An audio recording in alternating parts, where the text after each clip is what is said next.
My name is Byron Johnson. I direct the Institute for Studies of Religion here at Baylor University. And we're delighted that you could be with us here today to hear Stephen Monsma. Steve is a longtime friend of mine, and he's been connected to our work here at Baylor since I came here in 2004. But before that, when I was at the University of Pennsylvania, Steve was also a scholar associated with our program there. I hope you've had a chance to read his bio. I'm not going to read it. I don't want to take 35 of the 40 minutes that we have allotted for his lecture by reading his bio.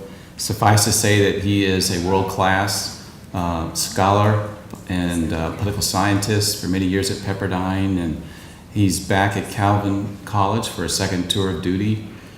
Steve is different than most of our colleagues in that he actually was a politician for a time and served in the Michigan legislature.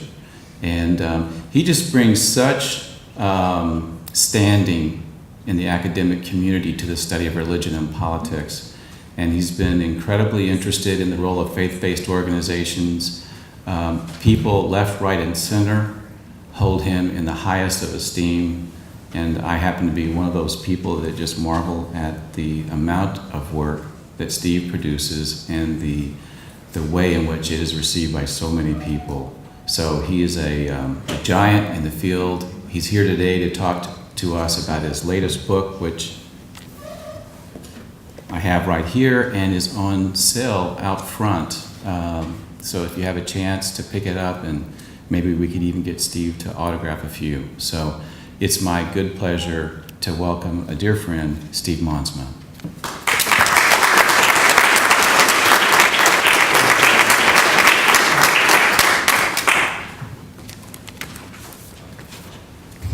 Well, thank you, Byron, for those very kind words, and thank you to all of you for both coming out and for the welcome you gave me today.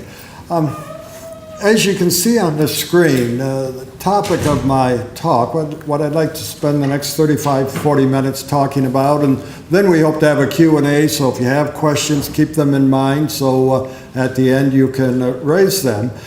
My topic, as you see, is do we truly believe in pluralism and diversity, faith-based organizations, religious freedom rights? Now, at first glance, it might be obvious that we as American society, of course we believe in pluralism and diversity. Go to almost any university's website and you'll find declarations of their commitment to diversity. For example, the other day I went to the UCLA website. It states, "We believe that diversity is critical to maintaining an excellence in all of our endeavors." Then I went to the University of Texas website. I figured I'd better get a Texas university in too. It has a statement from the president of the university stating, "Ours is a diverse learning community." For much of my career, I taught political science at Pepperdine University in the LA area. Its website declares, "Diversity not only enriches the educational endeavor, it is critical to it." In short, diversity has taken its place along with mom, apple pie, baseball, and Chevrolet as American icons that no one really questions. But I am going to argue today that when it comes to faith-based organizations and their religious freedom rights, we as a society suddenly are not quite so sure that diversity and pluralism really are good things. In the next 35, 40 minutes, these are the 4 points that I hope to cover and can explicate what I just said. First of all, I'd like to talk about the widespread existence and vital contributions of faith-based organizations in our society. In the process, you can get a better feel exactly what I mean by faith-based organizations.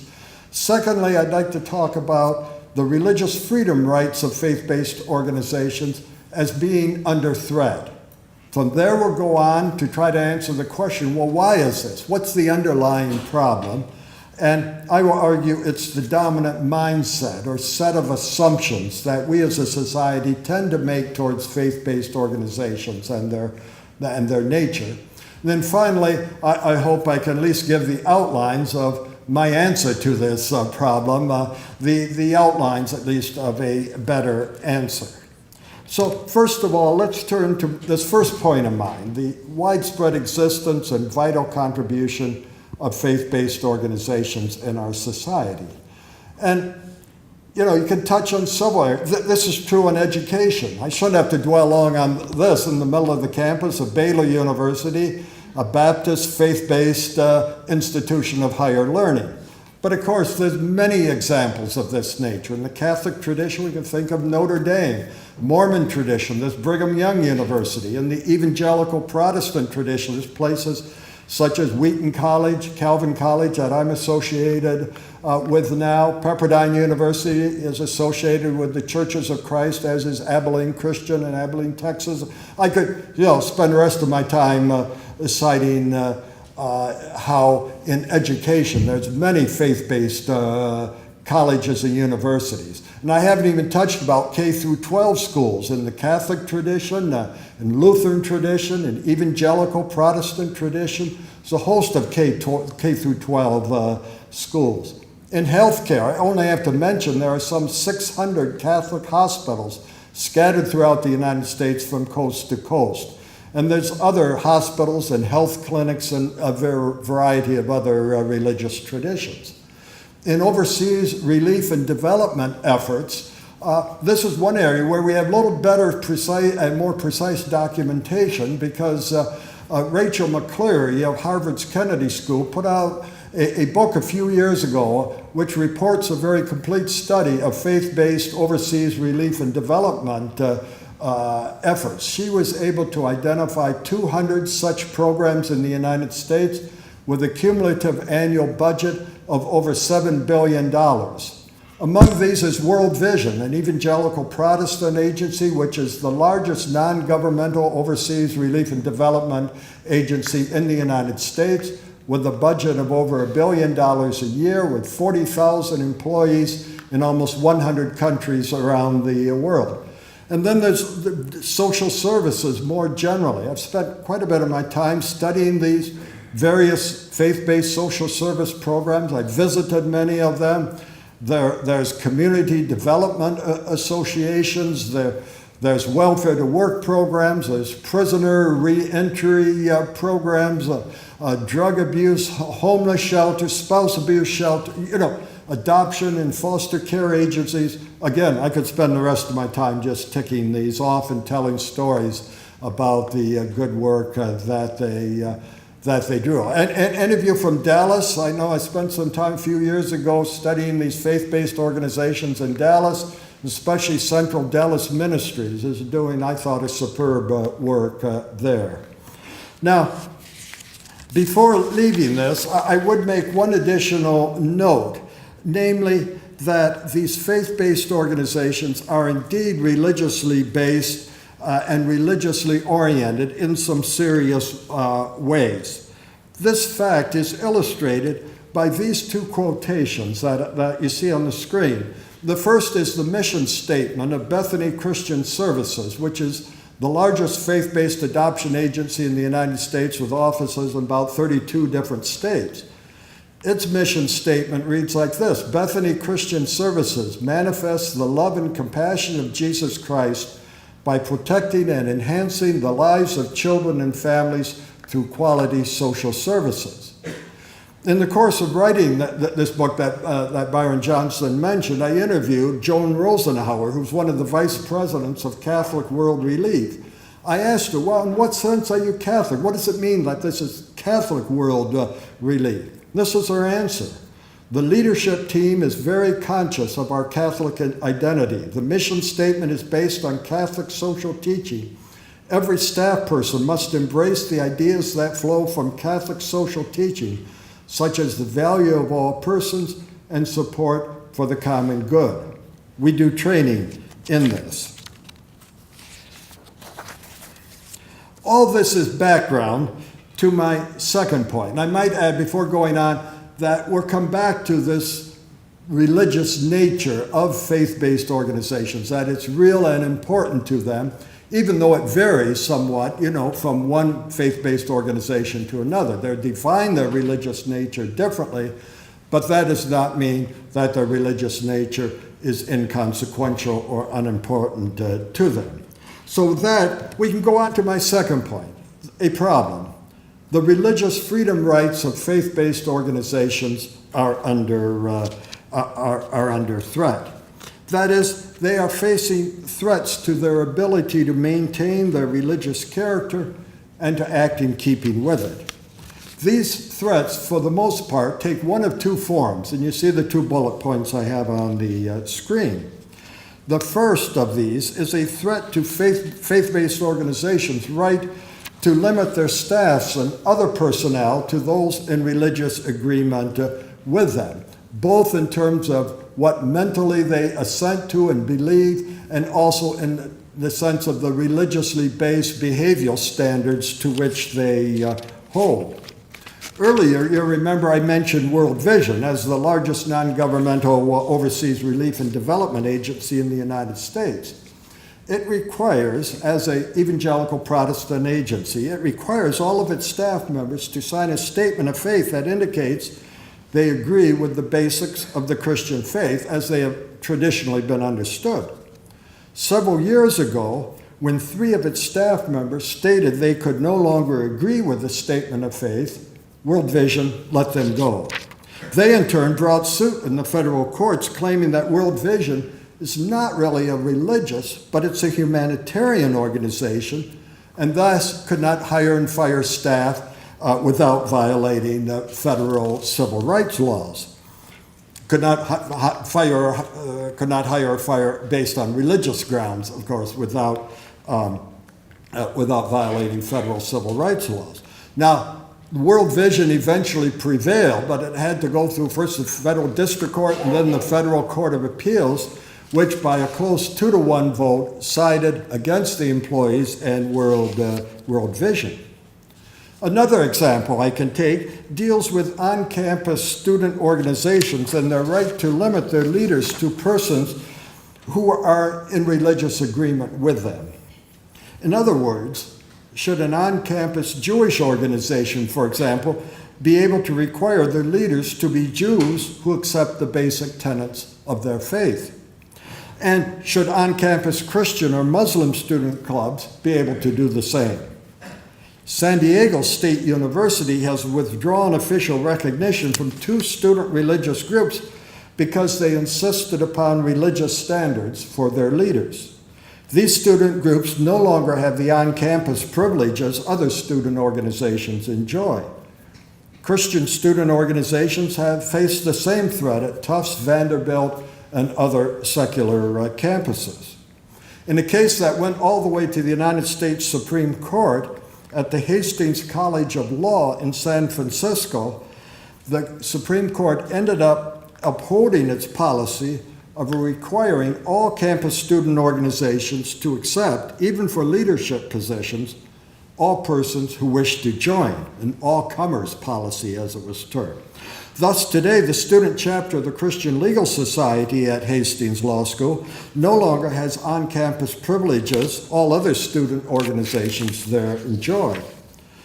To me, to my thinking, it's as wrong to require, say, a Christian student club to accept as leaders persons who are not Christian, as it would be to require a Republican student club to accept a Democrat as its leader, or a gay and lesbian club to accept an outspoken opponent of gay rights as its leader.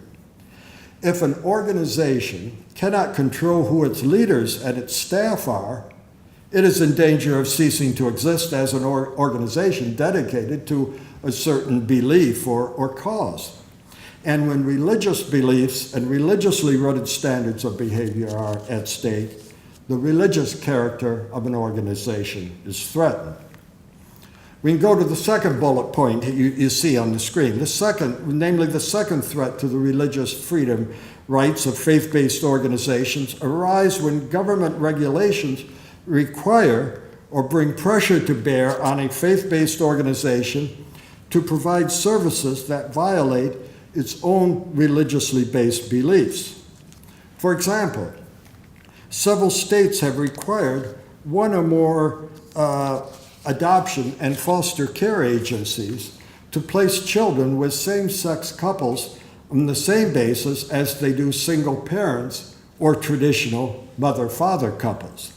As a result, several Catholic charity agencies in Massachusetts and Illinois, and an evangelical Protestant agency in Illinois, has stopped doing adoption and foster care placements rather than violate their religiously based beliefs that they ought not to place children with same-sex couples. Another example, and here, in getting to this, let me ask all of you a question. How many of you have heard of the current controversy over attempts by the Obama administration to require all employers, including Catholic and other religious employers, to provide contraceptive coverage for their employees in their insurance plans? This has been in the news. How many of you? Yeah, most of you have heard of that. This whole controversy, which has been in the news almost daily. The Wall Street Journal this morning just had a op-ed column on this. This controversy was sparked when the Obama administration issued a regulation that would require almost all faith-based organizations outside of churches themselves to offer contraceptive services in any health care plans they cover for their employees. And contraceptives were defined broadly enough to include certain drugs that do not simply prevent conception, but cause very early abortions, at least in the eyes of some religious traditions. As a result, many Catholic and some evangelical Protestant organizations were being put in a position where they either must violate their religious conscience or stop providing health care coverage to their employees, which in turn would result in heavy fines. Following the outcry that this action ignited, the Obama administration offered a compromise. They backtracked a bit, which created an exemption that apparently will cover most faith-based organizations, such as those I'm talking about, those that have religiously based objections to providing contraceptive coverage. Faith-based organizations covered by this exemption will not be forced to provide contraceptive coverage to their employees, but their insurance carriers will have to provide contraceptive coverage at their own, not the faith-based organization's expense. The details have yet to be worked out, and as the old saying goes, the devil is in the details. In fact, on February 10, the original proposed rules were officially promulgated, with only promises that they will later be modified to effect the compromise that I just described. Also, some faith-based organizations may understandably feel they are indirect paying for contraceptive coverage, since this cost may end up being hidden in what they pay for their insurance policies. A very real threat remains that some faith-based organizations will be forced to act in violation of their religious beliefs. This issue continues to roil the political waters in Washington. Only last week, the Senate turned down an amendment by Senator Roy Blunt of Missouri that sought to overturn the Obama administration's directive. At this point, though, before going on, I wish to pause to make 2 points clear. One is, the issue I am raising today is not whether it is right or wrong for faith-based organizations to take the specific stands that they are. The issue is not whether it is right or wrong for faith-based and adoption and foster care agencies to refuse to place children with same-sex couples. I suspect there are different opinions on that issue right here in this room. And my thinking that's okay. Nor is the issue whether or not it is wise for an on-campus religiously based student club to insist on certain belief and behavioral standards for its leaders. I can understand how some student on-campus religious organizations might decide to welcome all students, even into leadership positions. Nor is the issue whether the Catholic Church is right or wrong in its opposition to what it considers artificial birth control. I personally happen to disagree with the Catholic Church on this issue. Instead, the question I am trying to raise today is whether or not religiously based organizations have a right to determine for themselves what beliefs to hold to and then to act on the basis of those beliefs. I answer that question with a yes. To me, that is what religious freedom rights are all about. A second point I need to make clear is that diversity and organizations' freedom of belief and action are inescapably linked. They go together. Societal pluralism on the one hand and freedom of belief and action for ethnic, religious, racial, regional, and other societal groupings on the other hand are indeed linked. If we as a society are to have a rich pluralism, we must allow ethnic, racial, regional, and yes, religious groups in society the freedom to be who they wish to be, even when who they are and what they believe and what they do may run counter to majority desires or beliefs. A true pluralism moves far beyond talking about and extolling diversity to genuinely respecting and tolerating those whose beliefs and practices run counter to one's own deeply held beliefs and practices. In this light, it's more than a little ironic that San Diego State University, that I mentioned earlier, is banning the two student religious clubs from campus, proudly devotes on its website an entire tab to its commitment to promoting diversity. Clearly, its commitment to diversity does not extend to religious diversity. Well, this then brings me to the third point of my lecture this afternoon, namely the mindset that is dominant in our society today, a mindset that is leading to the threats to the religious freedom rights of faith-based organizations I've just been talking about and seeking to illustrate. One might suppose that the reason faith-based organizations are facing the sort of threats I just described is that there's a war on religion going on in the United States. And, especially some politicians have claimed this. Namely, that there are evil persons who hate all religion and are self-consciously seeking to limit and undercut its influence in society. Now, there may be some of this, but I believe the chief reason lies elsewhere. It's in a mindset or a set of assumptions and perspectives which have blinded those holding to this mindset to the damage they are doing to religious liberty. This mindset tends to dominate American thinking. It's found in liberal advocacy organizations, many major universities, and the editorial offices of the New York Times, CNN, and other major news organizations. There are two aspects or steps to this mindset. Again, the two bullet points you see on the screen. The first is the belief, or better, the assumption, since it is often not really thought through, the assumption that religion is a purely private matter found in churches, synagogues, mosques, and other religious congregations, and in the prayers and religious rituals and observances that are conducted in those religious buildings and religious congregations. Also included would be the individual private prayers and devotional readings we as individuals and families engage in the privacy of our own homes. Under this point of view, it is religion of this nature that the First Amendment was designed to protect. And I would suggest almost all Americans, certainly in theory and almost always in practice, are willing to defend vigorously freedom of religion of this sort. And this is good. However, seeing religion as protecting only religion of a private, personal nature, and of religion taking place within the confines of religious congregations is a serious mistake and leads to the sort of threats to the religious freedom I discussed earlier. I will come back to that point in just a moment. But first, we need to go on to the second bullet point that you see on the screen, which is the second step or the conclusion to which this first aspect of the dominant mindset leads. It is the belief that when faith-based organizations provide services to the public, they are no longer truly religious, but more secular-like agencies.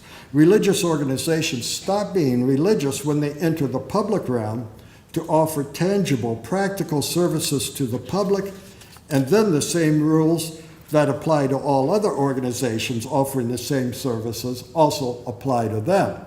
Remember World Vision, and the fired employees who claimed that World Vision was not a religious but a humanitarian organization. This position is particularly well illustrated by a 2002 study authorized by the American Civil Liberties Union. Look at this carefully. It's very revealing. When religiously affiliated organizations move into secular pursuits, such as providing medical care or social services to the public, they should no longer be insulated from secular laws. In the public world, they should play by public rules. Look carefully and think about this quotation, for as I said, it's very revealing. It puts forward two ways in which a religious organization can be turned into a non-religious organization. One, by providing supposedly secular services such as medical care and social services, and two, by offering these services not merely to their own members, but to the general public. Now, this mindset was recently on full display in connection with the Obama administration's directive I mentioned earlier dealing with contraceptives. This directive did initially provide for a religious exemption for those whose consciences would forbid them from providing such services. But a huge problem remained, which, as we'll say in a moment, the Obama administration has at least partially responded to. But the huge problem that initially remained was that this religious exemption was rooted in the view of religion as limited to religious congregations in their core religious practices and rituals conducted for their own members. Look at this screen. The religious exemption applied only to organizations that met all four of the following criteria. Its purpose is the inculcation of religious values. It primarily hires persons who share the organization's religious tenets. It primarily serves persons who share those tenets. And fourth, it is a religious congregation or its direct auxiliaries, associations of congregations, etc.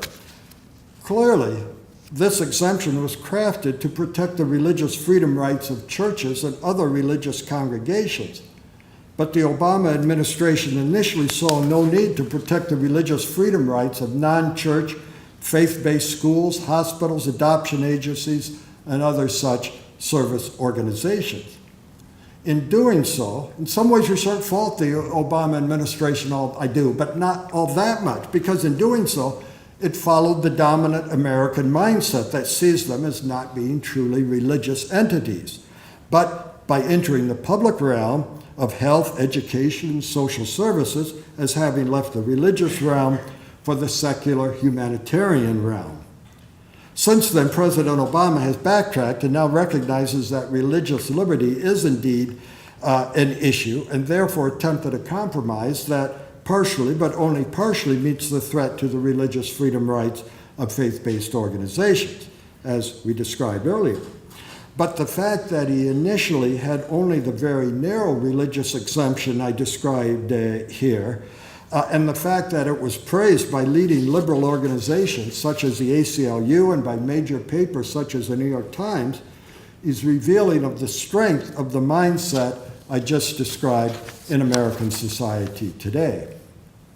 Now, maybe all of you students at Baylor do not need to hear this next point, but my problem with this, but I'm going to say it anyway, just in case there's one or two that need it. My problem with this mindset is that it's simply factually inaccurate. The public-serving nature of religion is a fact, as I say on this screen. It is simply inaccurate to say that when the Reverend Martin Luther King Jr. led African-American demonstrators in the 1960s out of their churches and into the streets in defense of racial justice, that he somehow magically changed from a religious leader to a secular leader. An official statement of the National Association of Evangelicals also testifies to its belief in the public nature of religion. Quoting, Jesus said that those who do not care for the needy and the imprisoned will depart eternally from the living God. from Matthew 25, which I find is one of the more frightening chapters in Scripture. You know, it's what the sheep and the goats, and you did not do it unto me, you have not done it unto one of the least of these. The public serving nature of religion was clearly summarized by the noted Harvard scholar Robert Bellah and his associates in their classic book, Habits of the Heart, when they wrote, quote, "Yet religion, and certainly biblical religion, is concerned with the whole of life, with social, economic, and political matters, as well as with private and personal ones." To insist otherwise is to say that Mother Teresa, when she went into the streets of Calcutta to care for the sick and dying, left religious work and became a secular social worker. Jesus Christ himself would have been surprised if he had been told that when he went about healing the sick and feeding the hungry, he was somehow no longer a religious teacher. In short, for most Christians, and for many other deeply religious persons, feeding the hungry, caring for the sick, and releasing those who are oppressed are as much religious acts as kneeling in prayer or receiving the bread and wine of communion. And to provide help and aid only to their own members would be a violation of their faith. It would be sinning against a God who cares for all who are in need. And when religious persons form organizations to fulfill these religious duties more effectively, they are forming organizations that are as deeply and profoundly religious as are their churches. Just contrast that, if you remember that quotation from the ACLU that referred to healing the sick and caring for the needy as being secular pursuits. This then brings me to my fourth point. Okay, if this is the problem, this is the cause of the problem, ta-da, what's the solution? And in the time we have, I can't give a complete analysis, a complete solution, and if truth were known, it's probably beyond my wisdom as well. But let me at least suggest the outlines of an approach, of what I consider certainly to be a better answer. And first, I would like to suggest a new mindset or new mentality that needs to replace the dominant mindset I just described.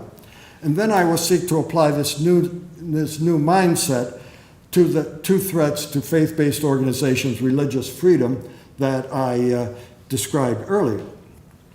This new mindset is rooted in two key concepts that have played significant roles in Christian, social, and political thought. One is the Catholic teaching of subsidiarity, and the other is the Dutch neo-Calvinist concept of sphere sovereignty. Now, you may be relieved to know that I'm not going to try to go into the details of these concepts today. For that, you have to buy my book and back, a brief commercial. But in the time we have today, I can say this. Both developed in the late 19th and early 20th century and were seen as a third way in distinction from both the extreme individualism of classic liberalism, today we would call libertarian thought, and on the other hand, the collectivism and all-powerful state of socialist thought of that day. What we do have time for today, and is important to note, is that both the Catholic concept of subsidiarity and the neo-Calvinist concept of sphere sovereignty were, and today still are, in agreement on these 3 points. First is the intrinsic nature of intrinsic to the nature of human society is the host of God-intended communities, associations, and other social structures that make human flourishing and a healthy, well-functioning society possible. Think of families, of neighborhood associations, service clubs, churches, and the faith-based recreational, healthcare, and social service organizations, such as the faith-based organizations I've been talking about today. Second, many of these are faith-based in a genuine, profound way. We saw this earlier, and I'll come back to this point in a moment. Third, these possess an autonomy or an independence that is theirs as an inalienable right and that governments are bound to honor and respect. Again, I'll come back to that in just a moment. Based on these 3 ideas, the new mindset for which I'm calling has 3 aspects. which stand in contrast to the dominant mindset I described earlier. Here you see the dominant mindset on the right and the new one I'm calling for on the left.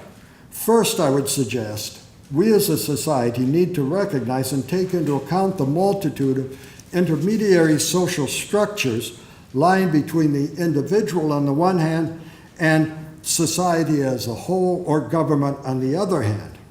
These structures are crucial for a healthy, flourishing society. Today's mindset largely ignores these intermediary structures and sees government as the primary means by which society as a whole is able to advance and flourish. Even watch this as the presidential campaign goes on this year. The Democrats will tend to talk about societal-wide needs and why we need government programs, why Obamacare or the Affordable Care Act is needed. The Republicans will tend to say, no, we have to emphasize the individual, the free individuals. Neither one, I suspect, will talk very much about all of these intermediary agencies, educational, healthcare, social services, international relief and development agencies. This means that this new mindset needs to take into account, wrap its brain around this multitude of social structures that make this human flourishing possible and that do play such an important role in society. Second, going to the second bullet point, the new mindset sees faith-based intermediary social structures as being genuinely religious in a profound way. Faith-based organizations such as Baylor University right here, Notre Dame, World Vision that we've talked about, Catholic World Relief, which we also talked about, Catholic Charities, and Jewish Vocational Services are public serving organizations. Certainly, they are also religious organizations. They are means by which persons are living out the commands of their various faiths to educate the young, heal the sick, and help the needy at home and overseas. Meanwhile, today's dominant mindset, as we have seen, limits religion to religious congregations and their core religious rituals and to personal, private, devotional activities. The third aspect of the new mindset for which I'm calling sees faith-based organizations as possessing an autonomy or an independence, as we talked about just previously, pressuring them to act contrary to their religious nature and beliefs is as much a violation of freedom of religion, I would suggest, as pressuring individuals or religious congregations to act contrary to their deeply held religious beliefs. In both cases, we are dealing with inalienable rights given by our Creator, not privileges dispensed by the government of the day. Yet today's dominant mentality believes, since it sees faith-based organizations as not being truly or deeply religious, that government and its public policies take precedent over what faith-based organizations claim are their religious freedom rights. Since they are not truly religious, they cannot, of course, have religious freedom rights. Before moving on to the application of this new mindset, as you see it outlined here, I need, however, to make two additional points. They are important to note. You see them here. One is that the autonomy for which of faith-based organizations I'm talking about is not a complete or an absolute autonomy, but a rightful or limited autonomy. Just as individual rights have certain limits on them, there are libel laws. I can't go out and say anything I want about anybody else. I could get sued for libel. And even as churches must meet certain building and fire codes, the exits must be properly marked, etc.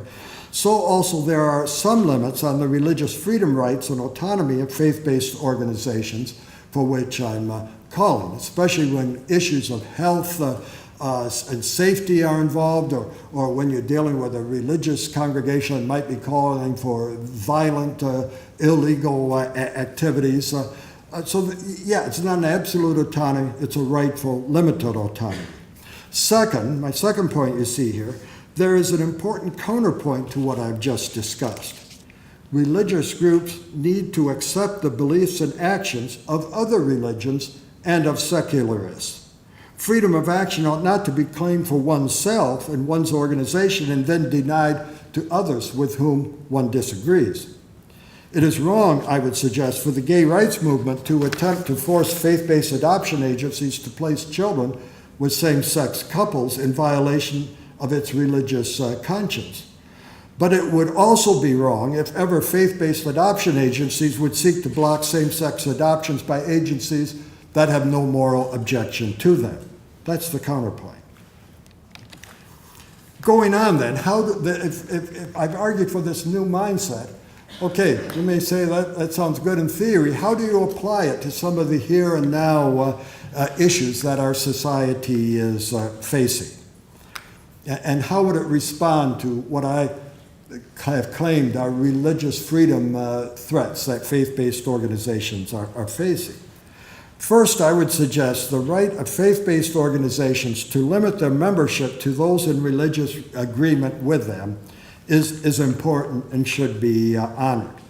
If faith-based organizations are indeed religious organizations, their right to determine the religious beliefs and standards of their members, leaders, volunteers, and paid staff must be protected. No one would dream of forcing a Catholic congregation to accept the Baptist as its preach. Even a fine Baptist is a graduate of Baylor here. But why do we sort of recoil at that? I say, if this is, because we all are agreed that a Catholic church is a religious organization, but what about Catholic charities?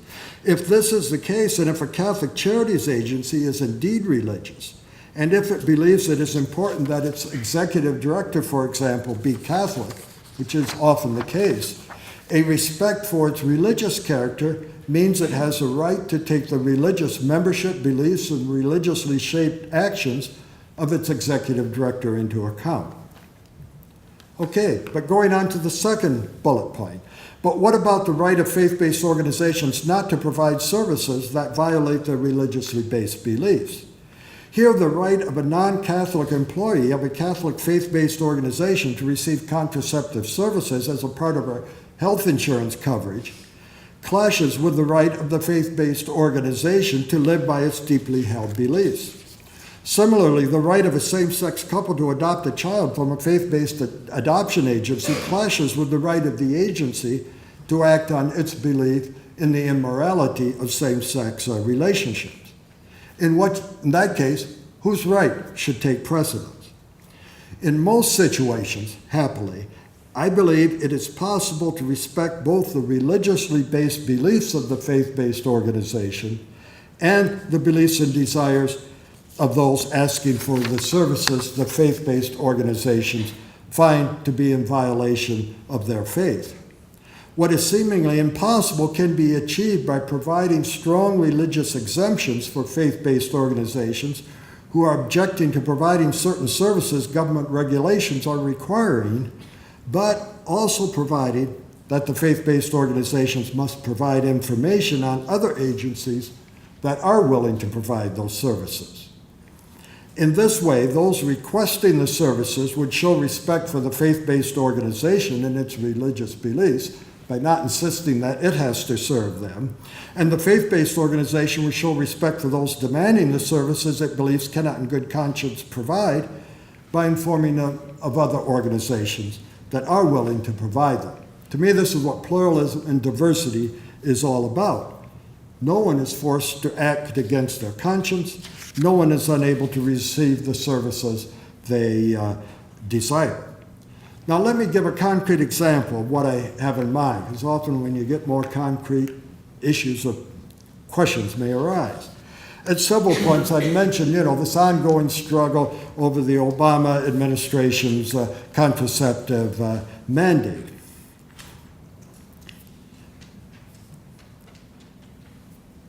Melissa Rogers of Wake Forest University, who's a friend of mine, has put forward a position that is very much in line with what I'm urging here today. You can go to her website, if you Google Melissa Rogers, Wake Forest, and so on, you'll get to the solution that she has put forward. She suggested that there be a strong religious exemption from the contraceptive mandate, one that would include hospitals, universities, and other public serving organizations that find contraceptive services morally objectionable.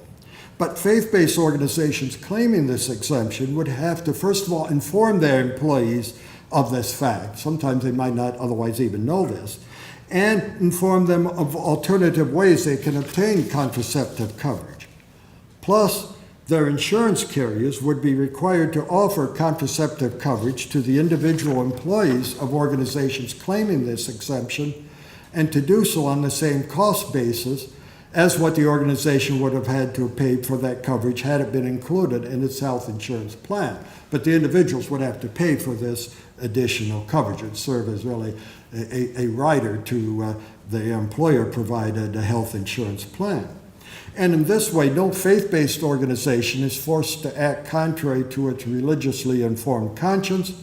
No employee is denied the services she desires. Well, you've hung in with me very well here. And in closing, I would stress that the new mindset that I've been discussing is at the heart of what I'm urging on you today. I see that's the heart of the problem, and the old mindset is at the heart of the problem. The new mindset is at the heart of moving ahead. And that may seem easy for society to achieve, but I would suggest a mindset embedded in a society's history and culture, as I think the old dominant mindset is, that is usually a difficult thing to change.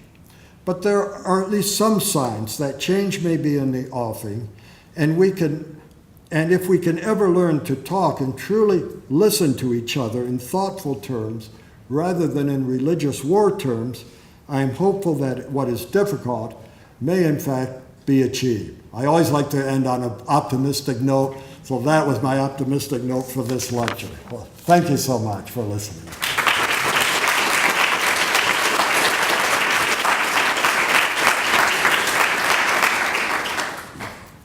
How are we doing up time? We have some time for questions and answers. So, let go. Over here, first of all.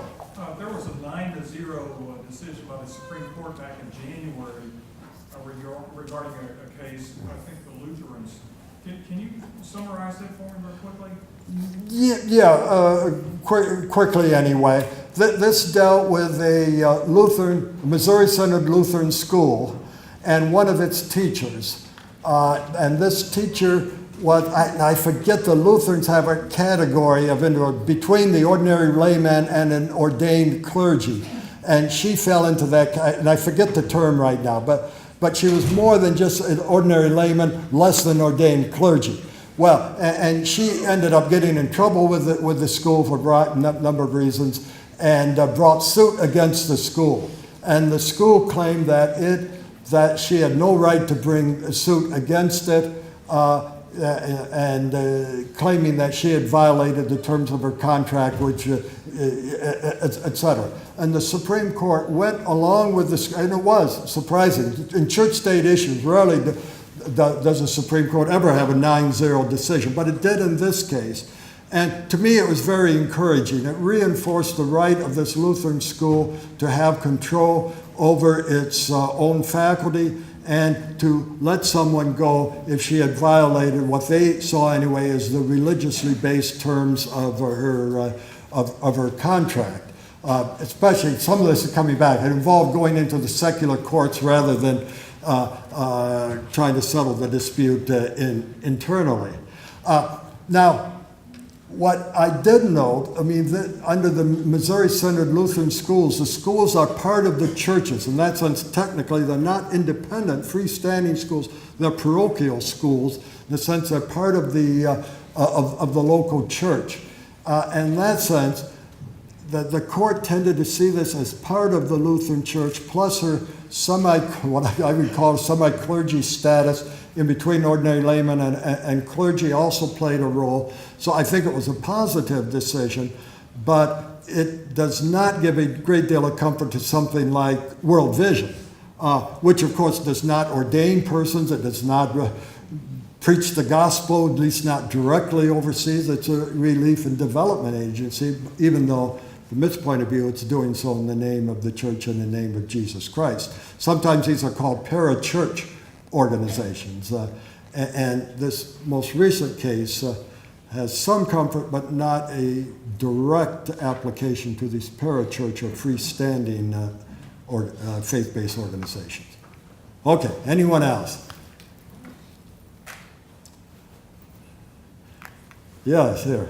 Thank you. I had a question regarding the criteria that were used by that are used to define faith-based organizations that you had up on one of the PowerPoint slides, the 4 criteria, and it had to be all 4 of those. Oh, yeah, under the Obama administration's original directive, yeah. Yes, it struck me that those were largely applicable to pre-Vatican II types of organizations that were solely run by religious orders, religious groups, very, very heavily religious. Exactly. And society, I mean, the communities, those religious communities can't sustain that largely anymore. So were they written by the Obama administration, or did the Obama administration inherit them from an earlier generation, do you know? No, they really were written by HHS, the Department of Health and Human Services. And I think you're right. You look at them, and as far as they went, this was fine. They were trying to eliminate churches. Theological seminaries probably would have fallen under them, and you could question that, but probably. But they were oriented towards a religious congregation that was serving its own members, celebrating religious rituals and celebrations, etc., and did not come close even to, say, Baylor University or Notre Dame or Catholic Charities more generally, Bethany Christian, World Vision, etc. And that was the problem. And to me, it was so revealing, because I'm not one that says the Obama administration is engaging in war on religion. I mean, I voted for Obama. And, maybe I shouldn't admit that, but I just gained some of you, lost the other.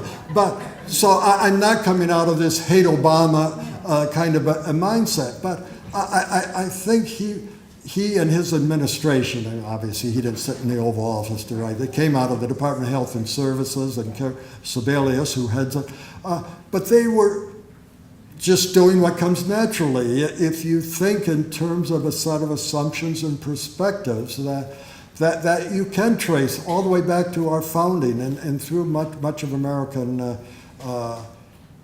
history, but you apply these in an unthinking way, and I feel they have disastrous results for the religious freedom rights of many of these faith-based organizations, which play such a vital role in our society, both from the benefits that society enjoys and from the point of view as being ways in which members of the church or of the synagogues live out their faith in the world.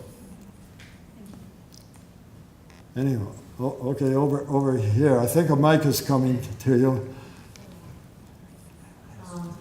I just had a real quick question. I may have missed this at some point. Sure. Is there any kind of debate or talk going on about something like this going through Congress right now? Yes, there is. I mean, I did mention very quickly in passing, just last week, the Senate voted on an amendment by Senator Roy Blunt of Missouri that would be more inclusive in terms of religious freedom rights. But but this gets us into another whole area. I was hoping no one would ask about this, and now I'm raising it myself. But what about for-profit businesses, or what about the pharmacist who has a moral problem dispensing birth control pills or an abortifacients and so forth, which his amendment would have been very broad. It was either those who have religious or moral objections. And sometimes I say, I fear my friends more than my enemies. I mean, in a way, Roy Blunt, Senator Blunt, is a friend. By putting in an amendment that went so far, it makes it harder to pass a kind of targeted protection for the faith-based organizations that I'm primarily concerned about. So yeah, there is debate going on, and I think this is not going to go away. You're going to hear this between now and the election in November. Both Santorum and Romney have made clear that they are opposed to what the Obama administration is attempting to do here. Obviously, President Obama will be defending it, and this will continue to be an issue. So you're here to discuss. But of course, when an issue like this gets into the political arena, I sort of cringe, because both sides then attempt to use it to beat on the other side rather than trying to find a solution to the problem. Because if you find a solution, if you follow, what I was suggesting, Melissa Rogers was talking about, the issue goes away and you no longer have a stick to beat up on the other side. So you're going to hear a lot about this, but often with more smoke than light, I'm afraid, as each side tend to polarize, and hopefully after the election, they can start talking to each other and find some way to work through this. And the basic outline is, okay, I can understand how contraceptive services are important. There are unwanted pregnancies. And if you're against abortion, as I am, you could argue you should be for contraceptives. But I also can understand, my daughter-in-law is Catholic, and I can understand her position too. And this has been a long tradition within the Catholic Church to oppose artificial birth control. And there's natural law and other reasoning. It's not a frivolous, sort of pejorative type position that the Catholic Church is. So I can also see it as being a legitimate position, even if it's one I personally disagree with. And therefore I think it should be protected, that there should be, you need to think in terms of religious exemptions for organizations that do find this religiously like something contrary to their deeply held and sincerely held religious beliefs. I think we as a society need to live with that sort of a tension. Why don't we cut there and give you a break? Join me in thanking Steve Monsma for a great presentation.